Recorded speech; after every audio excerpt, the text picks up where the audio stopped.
We're here at Ozarks Paracon. First ever. First ever. Your tag's upside down. Oh, sorry. Nobody would know who I am. Today we're here to sell Janice's books, and she's going to be speaking. She's going to be the opening speaker at the convention. And you'll be speaking about?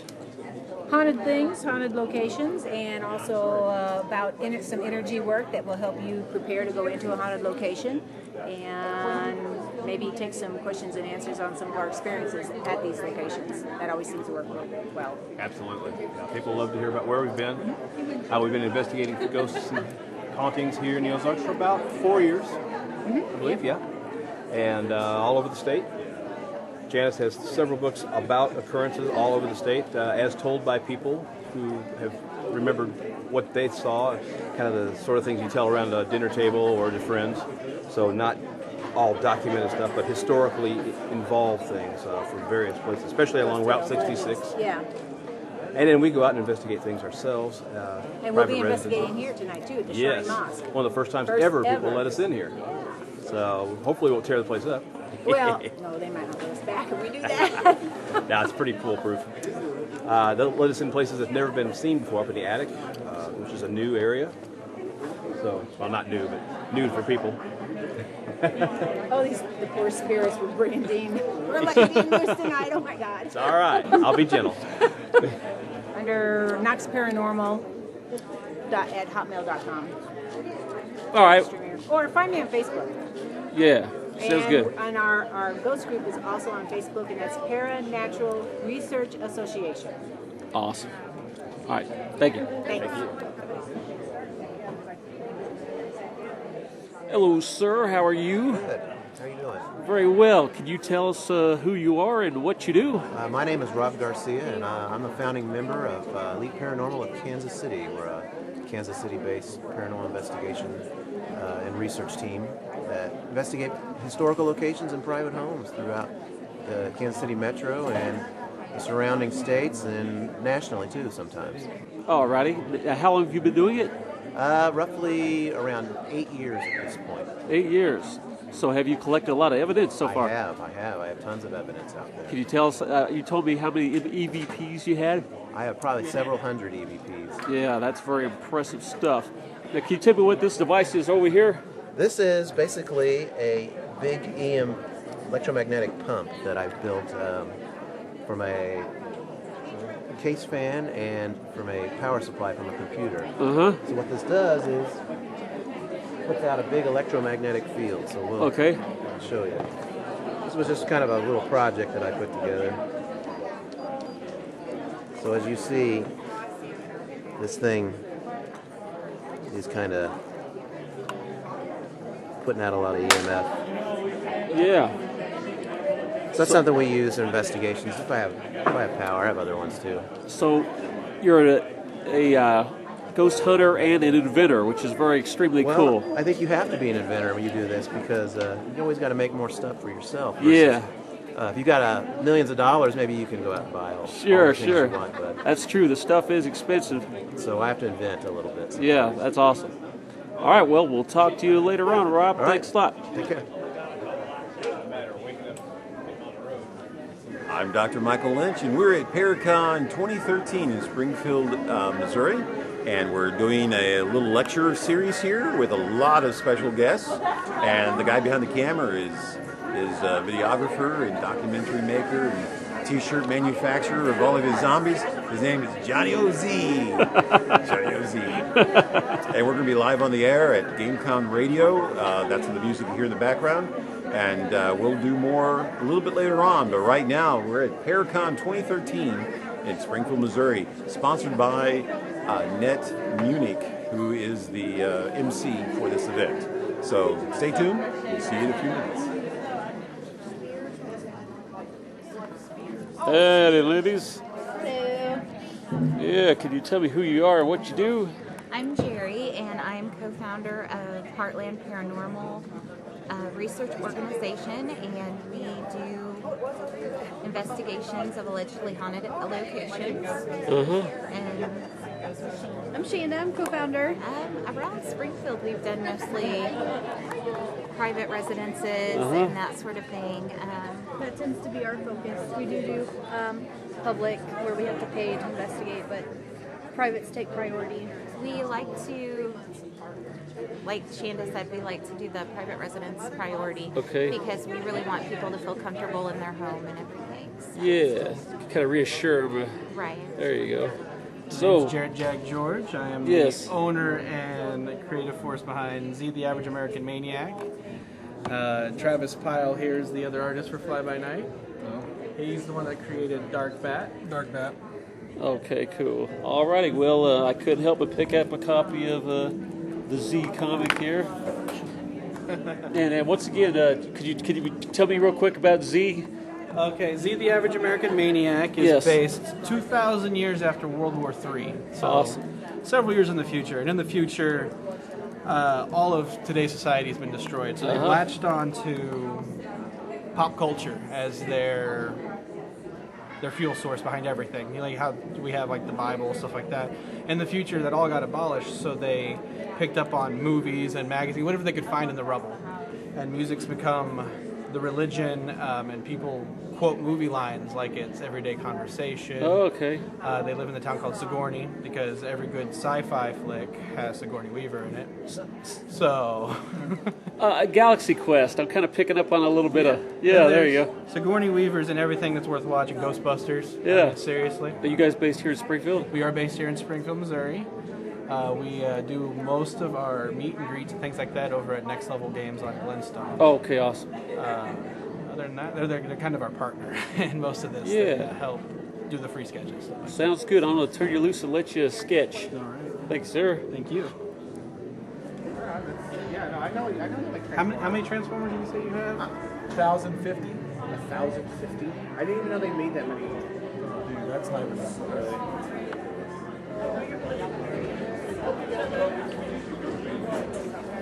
Hi, I'm Paula Westbrook. I'm with the Delta Paranormal Project, and we have an event October 4th and 5th in Greenville, Mississippi. I don't know if any of you are familiar with the area, but it is the part of Mississippi where Robert Johnson stood at the crossroads and sold his soul to the devil. We got many speakers and vendors coming out, and it's a great cause. We're going to be raising money for breast cancer research and spina bifida. Go to our website, www.deltaparanormalproject.com, and go to up and coming events. Ladies, you like vampire books? Paranormal? This is what we hear. These are all local authors of Southwest Missouri. Our first book is Paranormal Vampire. It starts in Missouri and it goes on down. The vampires chase these women down to San Antonio to Riverwalk, if you're familiar with that. Our second book has the same characters, and this is set in the Redwood Forest in Oregon, and so everything we write about we actually do. So we took a train to Redwood to Oregon, rented motorcycles, went down the Redwood Forest. It's all based on that. Then here we have a couple of our local authors that are sci-fi. And then this writes Christian paranormal, if you can put those two together. And then this is a young gal that is 21, and she writes vampire. It's kind of a trilogy. Yep, and she has two other ones that's in the works, and she's from Tulsa. So we represent authors of the Ozarks. Our group is called Homegrown Books. And are you authors? Oh, not authors? Well, we help authors promote their books, do radio, TV interviews, and give them another avenue of get their name out there and their book out there. Book events for them. That's awesome. Well, thank you. Well, thank you for listening. And some music over here provided by GCR Internet Radio, Mike DJ Deadeye Perry. So we are going to start off with two local ladies who are both authors, and they know an awful lot about paranormal in this area. Lisa Livingston Martin is with Paranormal Science Lab, and Janice Tremere. Janice Tremere is a 4-time local paranormal author. And Janice and Lisa if you would like to come over into the speaker area, we're going to get started with you first. And Ozarks Paracon is officially underway. So, I'm going to start off with my partner, Dean Vistana, and we're going to show you a brain-boosting energy exercise. Can you step out? This is something we're going to school to become licensed massage therapists. And this is something that we're learning to help get us ready for tests. One of our teachers, several of our teachers do energy work, which helps as a paranormal investigator. I'm a sensitive, and it helps a lot with picking up on things. And I've noticed that a lot of times whenever we're out doing investigations, I often question whether the things I'm picking up on are really happening, like an entity, or if it's me. But what Dean and I are going to show you, I'm going to step out. What we're going to show you is something that you might want to add to. If you're doing a paranormal investigation, you might want to add to it before you go out. You know, a lot of people get together and they'll pray or they'll ground themselves before they go on investigation. And if you're not a paranormal investigator, you just do it as if you're preparing for a test, an interview, anything like that that you're nervous about. Okay? This thing is called cortices. And it's developed by a man who created a mind-body site. And every time we do it for tests, it seems to get us all calm and ready to go. More focused. So if you would like to stand up and join with me, okay, or you can sit there and do it. First thing you want to do is you want to start back here at your occipital bone, place your hand on your head, and you want your hand to cover both lobes of the brain, both parietal, because we will start moving from the back and up and forward. Yeah, but I need my hand. Oh. So one hand back here. And then with the other hand, you want to tap both sides of the head so that you get both lobes. And this is a tapping technique. Just tap, tap, tap, tap, tap a little bit. And then you will tap on your chest for a little bit. Now place this hand, you start walking up. Tap both sides of the brain. Tap on your chest bone again. And we're just going to keep walking forward and get where you're on both lobes. Tap, tap, tap.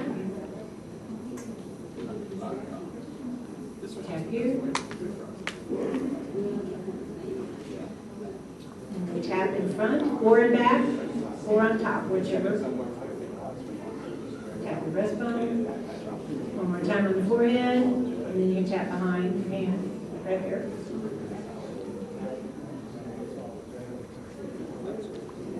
And the last thing you do is press your hands to your temples, hold. Take one hand, doesn't matter which, tap on your breastbone.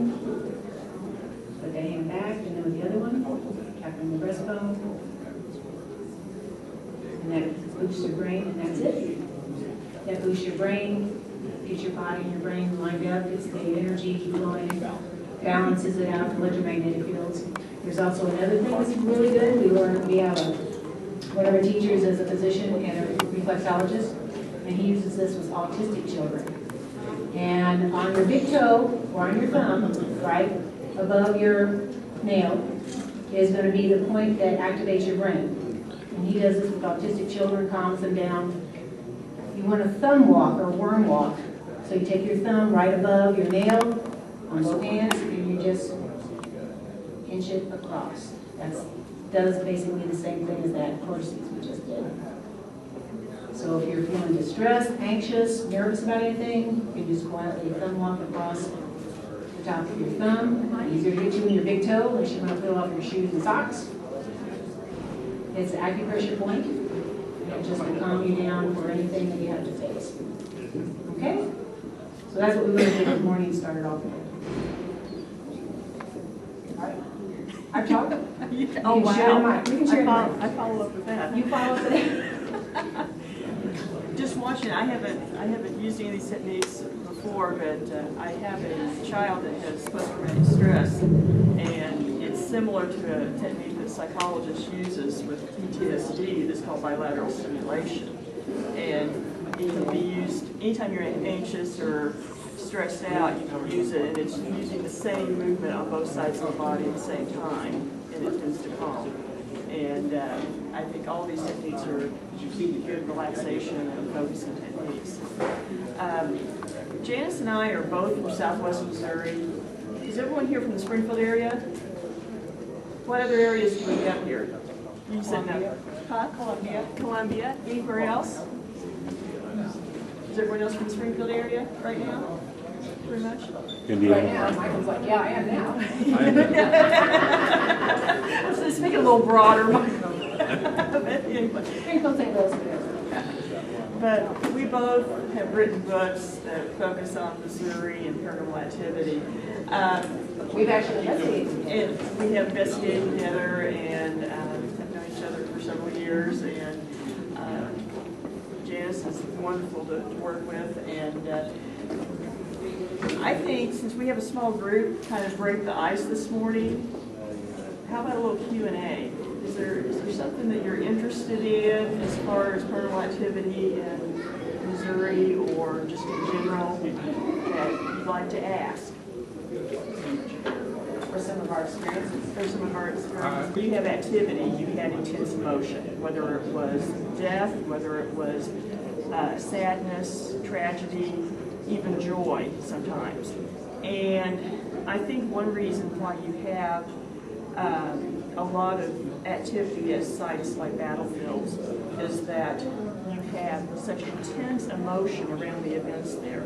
Before the death, in the battle, everyone's impassioned in what they're doing. Then you have lives cut short, and especially Civil War era, as Janice alluded to, it was a much different kind of fighting than it is now. Being shot in the Civil War, even in extremity, was usually a death sentence.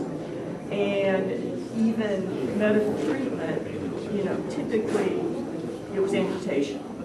And amputation, not in the sense that we think of today. They literally, they cut a limb off. If you were lucky, you got ether.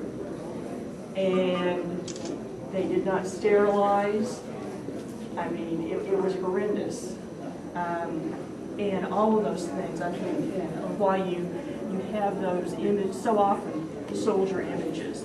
But there are others as well, and I think it has to do with the emotion experienced by that person. And there are a lot of small battlefields here in Missouri that are not well known. Wilson's Creek battlefield is a huge place, and that's got reports of hauntings. I investigated that with a team called Southwest Ghost Finders a few years ago, and then Dave's group has investigated, Dave Harkins. And there's reports there.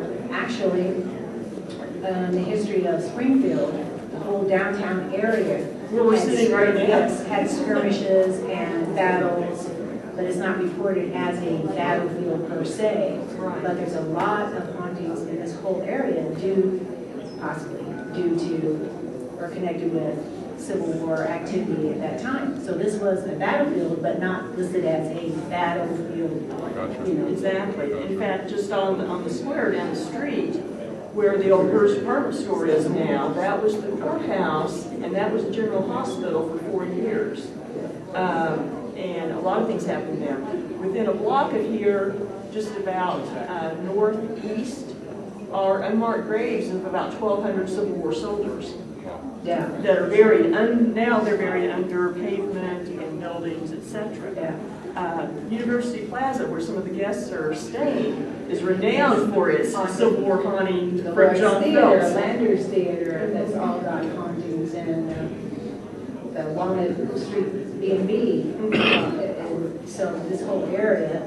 But any of you who are staying at University Plaza, if you happen to see a Civil War era officer, it's probably John Phelps, who was a colonel, and he owned 1,200 acres in downtown Springfield at the time. This was his farm. That was then basically taken over by part of the Army and then built up.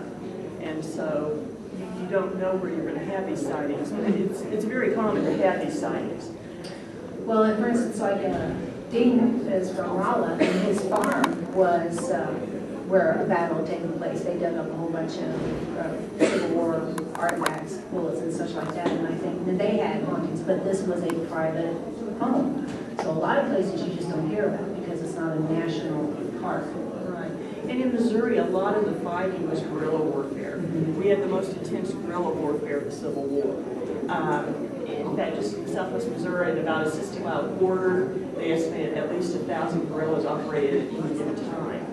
Official reports that they could travel 50 miles on horseback and not see a single person or a home that had been burned. Well, and towards Kansas, up past Osceola, there's the burn zone that's up in that area where towns and villages and homes had to be evacuated because of Cantrell and soldiers and everything. There's a Johnstown property up there that you don't know about a lot. It was on a TV show. It took me forever to find the thing.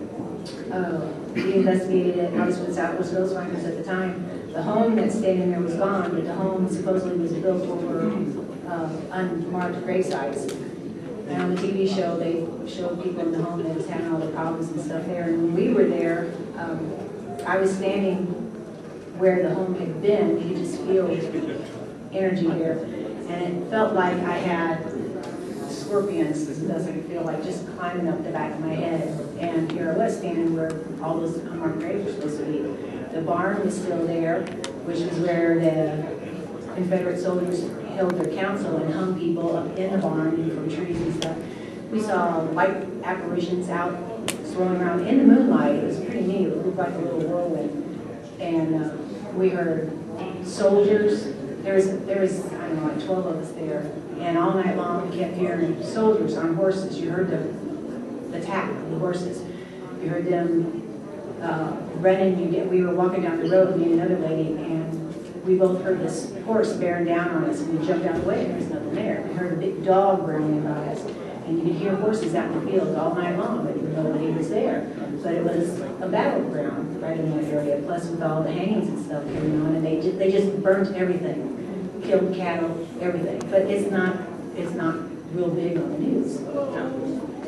And it wasn't just even further north. It went all the way down to the state line to Arkansas, even in the Joplin area. In fact, it's kind of just a fluke that the town is called Joplin because the largest settlement area was called Sherwood, and there was a massacre, they call it a massacre, of federal troops there. And in my book, Civil War Goes to Southwest Missouri, I cover that extensively. But what happened was you had the 1st Regiment of black soldiers from the Union that saw battle. Was actually from Kansas, not Massachusetts, but from Kansas. They came over and raided Sherwood, and they did it really on purpose because it was a Confederate stronghold. And made themselves very plainly known, had a huge supply train, etc., to draw out Confederate guerrillas. Well, there was a big fight at the Raider farm, and a bunch of Union soldiers were killed, including 13 black soldiers. Then the next day, the Union officers showed up, and they found some of the bodies mutilated. No one knows if it was the guerrillas or residents, but then they burned their own men's bodies. And then they burned the town. And so you had all kinds of things that happened. There were over 20 towns in the Joplin area that were burned and never rebuilt. But you go to those places and you find lots of activity. And then Carthage, where Kendrick House is, was also on that side. Yeah. Carthage was burned to the ground multiple times. And so Springfield. Yes. Yeah. And that really was the experience in Southwest Missouri and a lot of Missouri, period. But a lot of these sites are not famous, they're not protected. At Kendrick House, Janice and I both investigated there. My group, Terminal Science Lab, we conduct live tours and public investigations there. You can go there, see it. The table that was the operating table during the Civil War is still there. It's fascinating for history as well as the paranormal.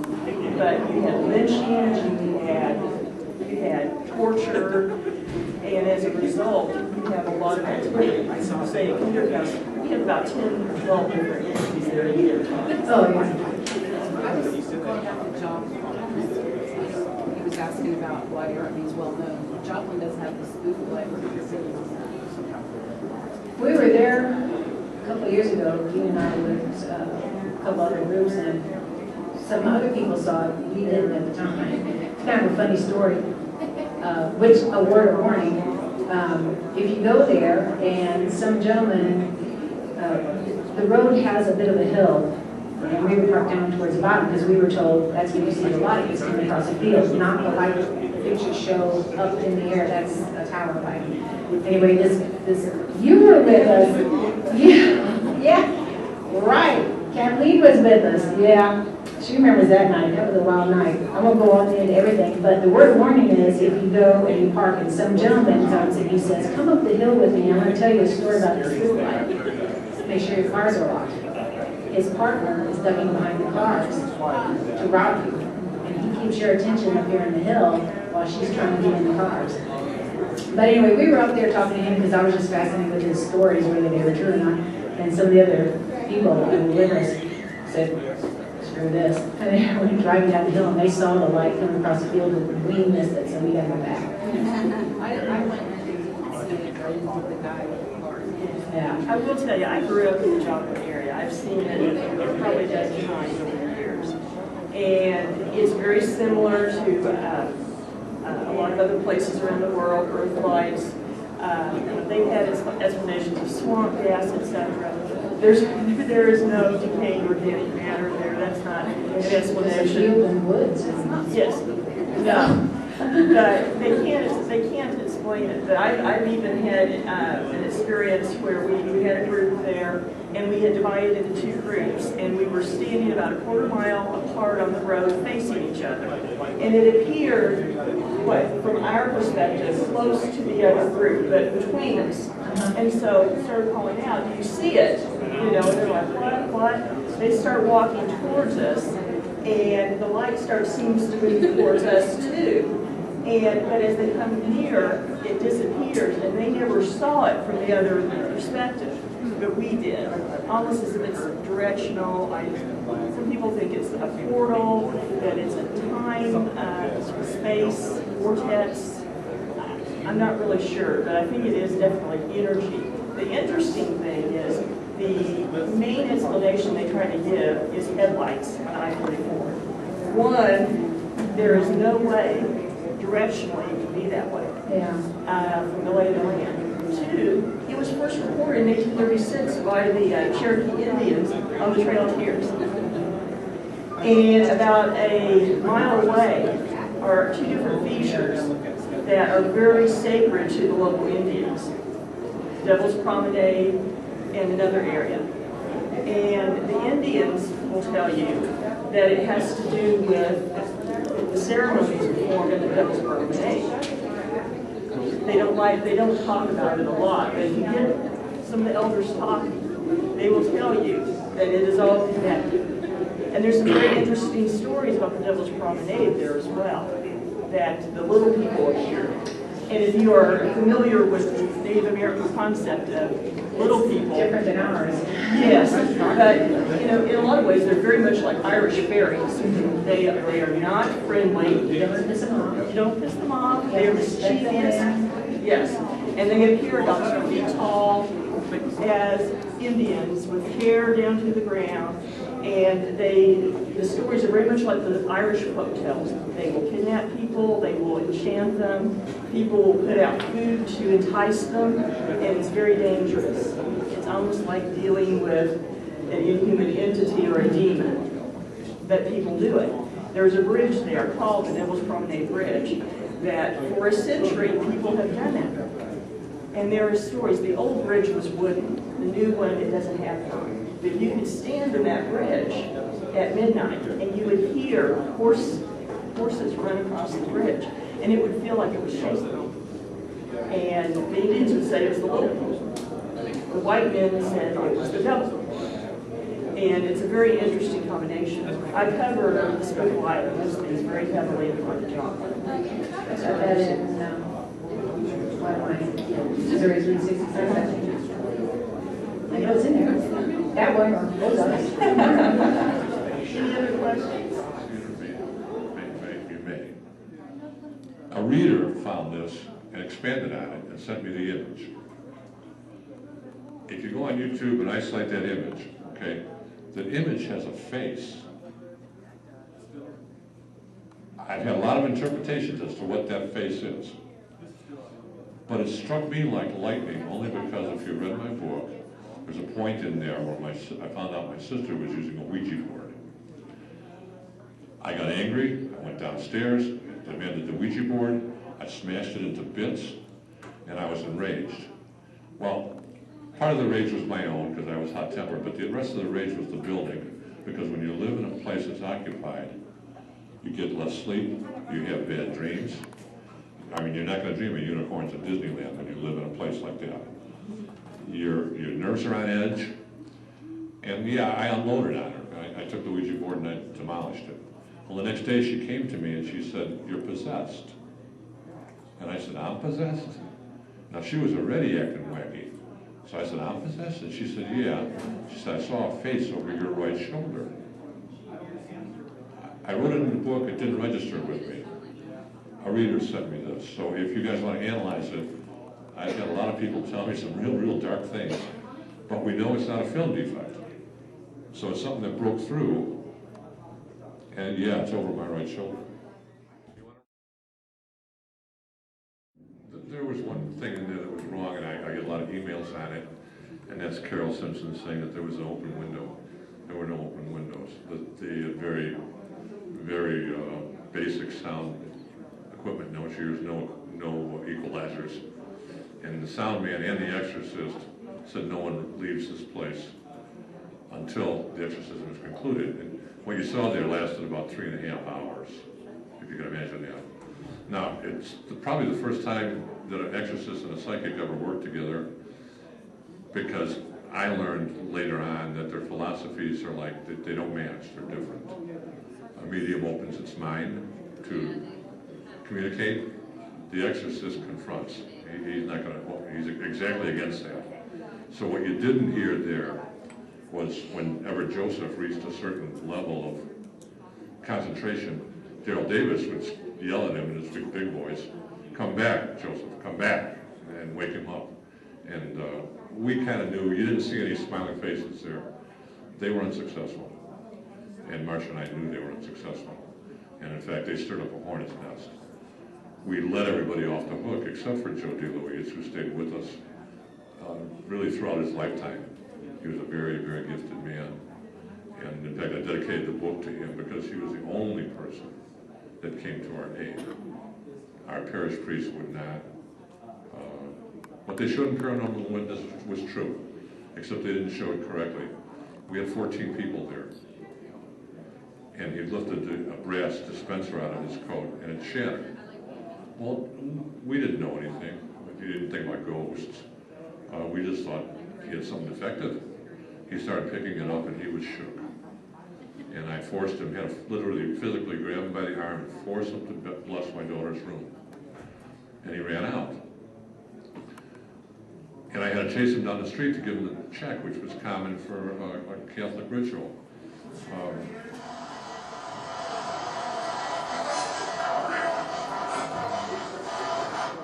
This is when you hear me ask, this is in a ghost box, I ask, "What's your name?" And he says, "Quantrell."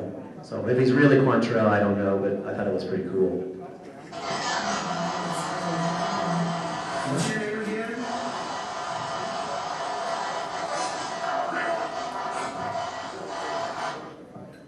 So we'll do this last one. This is an EVP. "I was attached to you." If you're here, why don't you touch one of us?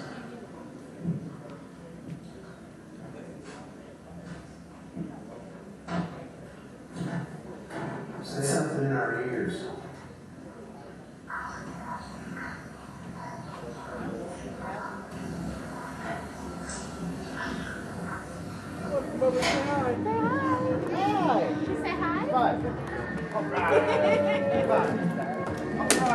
You're kicking stuff over.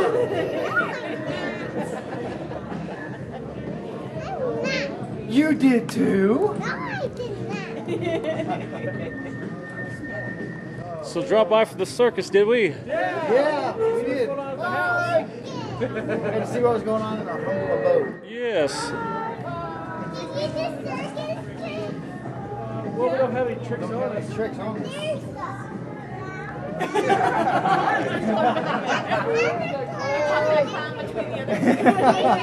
Different colors on it. I like it. Say high five. High five. Alright. You guys having fun? I think it